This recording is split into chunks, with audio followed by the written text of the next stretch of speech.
What's going on, truck drivers? Listen, I want to talk to you today about rollovers, how to prevent a rollover in a semi truck. That's one of our biggest fears. We all afraid of it. Jackknives, rollovers, a lot of things. I have other videos. If you subscribe to my channel right now, talk to you about jackknifing, riding in the winter, ice roads, driving in the rain, driving at night, and all the dangers. My channel's all about trucking life, and I try to teach you things and help you succeed and teach you things that the CDL school does not teach you. Today, we're going to be talking about rollovers. What is a rollover? Fortunately, a rollover is when a truck and trailer rolls over. Many things can cause a rollover, but I want to talk about certain things that we can do to prevent that. Number one is speeding. Going really fast can cause a rollover. So what you want to do is make sure you're not driving too fast for conditions. You can, accidents, running into somebody can cause a rollover, and you may not be able to prevent that, but slowing down always helps. Other day, me and my trainee, you remember Michael? We seen the other day, it was in Atlanta, we seen a rollover. A trailer was on 285, he was going around too fast, he just whoop, fell right over. You don't want that, drivers. You don't want that on your DAC report. You don't want the headache. You don't want to get hurt. You can get killed. You could lose a lost load. You get fired. Or you could kill somebody. So slow down. That's the first thing you want to do is slow down. Watch those ramp speeds. Remember those ramps? They're not for truck drivers. That's the car speed. So go 5 miles below it. If you want to go 10 miles below it, do 15, whatever you feel like you need to do, but go slower than the ramp speed. That's the main thing. Another thing is sudden jerking. You don't want to jerk real fast. It could be an animal, God forbid, and I'm sorry I have to say this, but these are the facts. I told you I'd give you the good, bad, and ugly. A deer comes out in front of you. I love animals. I'm a dog lover, cat lover, deer lover. I love animals, and I don't want to kill any innocent thing, but I don't want to harm myself. The number one asset that I'm hauling is my own ass, and I got families next to me, kids next to me. I've got grandmas, mamas, daddies, grandpas driving up and down this road. If a deer runs out in front of me and I swerve and roll over, I could hit the lady next to me carrying her unborn child. We got to think about these things. It's not just your life. It's the people around us. So we got to watch out for that. So if you see an animal, you're just going to have to hit it. I'm sorry, but this is the way it is.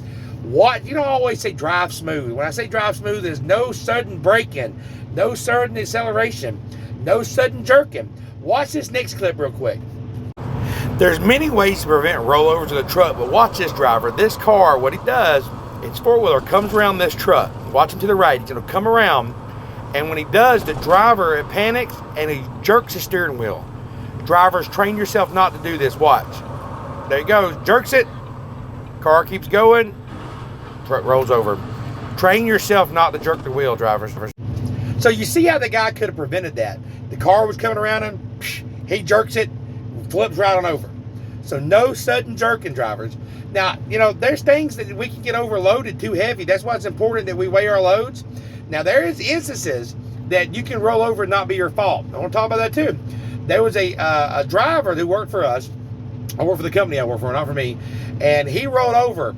Well, my safety manager is great to the company I work for. Instead of just accusing him, firing him, he went back and he looked at the video camera that we had and checked the speed. At the time of the rollover, he was going 12 miles an hour on a 25 mile an hour speed limit ramp. He wasn't doing nothing wrong. They loaded him top heavy on one side, and it was the customer's fault. Rarely does that happen, but it does happen. So if you're driving a flatbed, I drive van. So they can fly. I don't got my driver somehow. I drive a drive van, so I don't be dealing with flatbedding. But if you are driving a flatbed, make sure your stuff's tied down. A low shift can cause things. If you are driving a drive van, I have load locks I put inside my truck to hold on big barrels and stuff like that. Any type of load shift. But you want to watch going through mountains, curvy roads, up and down hills. The best thing to do is just slow down, take it easy. And like I said, I'm not coming to you to scare you. I'm coming to you to give you freedom and let you be prepared. Another thing you want to do is train your mind. When you're out here driving, think of things. If somebody pulls out in front of me, what am I going to do? I'm not going to jerk the wheel. I'm going to hold it straight. If I'm about to jackknife, my trailer's coming down to the right, I'm going to turn into it. I'm going to turn into the jackknife.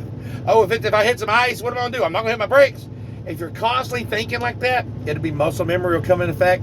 If you're constantly watching videos, not just my channel, but watch other trucking channels, read safety things, keep the conversation going, It'll always be in your mind. You'll be better prepared. It may save your life, or you may save somebody else's life one day. I hope you got some value from this channel. Again, I'm trying to teach you things the CDL school will not teach you. If you're new to my channel, subscribe, smash that like button. Let's get it. Rollover Sean.